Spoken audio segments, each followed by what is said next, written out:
नमस्कार, मी सुजाता हवेले, पुण्याहून आली आहे. मला हा रेफरन्स माझी मैत्रीण शुभा कुलकर्णींनी दिलेला होता.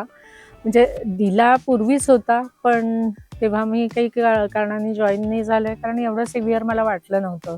थायरॉईडचं आहे, गोळी चालू झाली होती. मग असं कधी लक्षात नाही आलं की त्याची सिव्हिअरिटी खूप पुढे वाढेल आणि हे होईल. तर मी माझ्या मुलाकडे US ला गेलेले असताना तिथे अचानक माझ्या हाताला खूप सूज आली.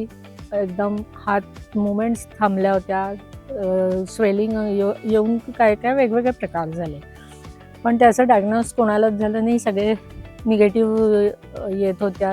म्हणजे ज्या ज्या टेस्ट केल्या त्याचे हे निगेटिव्ह होते रिपोर्ट्सचे.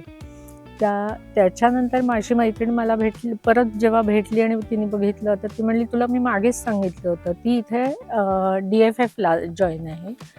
तर ती म्हणली, अगं त्यांचीच बहीण करते चंद्रश्री मॅडम, तर तू तिथे जॉईन हो. म्हणून मग मी अप्रोच झाले आणि जुलै 2025 पासून मी आपल्या TFFला जॉईन होऊन ट्रीटमेंट सुरू केलेली आहे.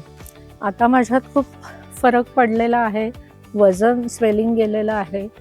आणि दुसरी गोष्ट म्हणजे बाकीच्या ह्याच्यात अजून हे नाही आहे, म्हणजे हाडांच्या ह्याच्यात काय हे निघालं आहे याचं सांगता येणार नाही.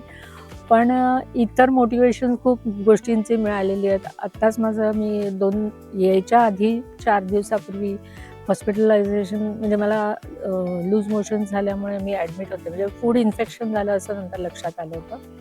त्यामुळे मी कॅम्पला आत्ता यायचं की नाही असं मला वाटत होतं.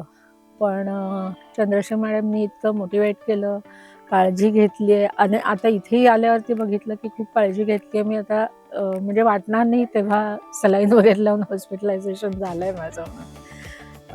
खूप चांगले अनुभव आले. खूप गोष्टी शिकायला मिळाल्या. नेचरशी कनेक्ट होऊन बाकी पंचमहाभूतांबद्दल आपण आपल्यासाठी काय काय करू शकतो याची जाणीव झाली पूर्णपणे.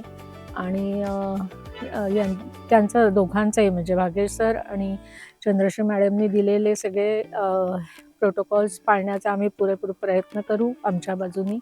आणि लवकरात लवकर म्हणजे थायरॉईड फ्री फॉर एव्हर असं नक्कीच करण्याचा एक म्हणजे जिद्द धरलेली आहे. आणि झालं असं आत्ता आम्ही मगाशी म्हटलेलंच आहे, तसं ते सगळेजण आम्ही त्याचा प्रयत्न करणार आहोत. आणि चंद्रश्री मॅडम आणि भाग्येश सरांचं हे मोठं काम आहे असं मला वाटतं, की लोक वेगवेगळ्या प्रकारे म्हणजे कार्य करत असतात सोशल वर्क. तर हे एक मोठं कार्यच आहे की लोकांना त्रास न होता बाकीच्या गोष्टी, म्हणजे जे आपण मेडिकल ट्रॅपमध्ये अडकतो ते त्यांनी खूप आपल्याला त्याच्यापासून बाजूला कसं होता येईल, पण त्याच्यासाठी लागणाऱ्या गोष्टी काय काय आहेत ते करायला मोटिवेट केलेलं आहे. ते आम्ही नक्कीच करू. त्यांना सगळ्या या बाकीच्या करण्यामध्ये परमेश्वर भरपूर यश येऊ दे. एवढं सांगून माझं संपवते. थँक्यू.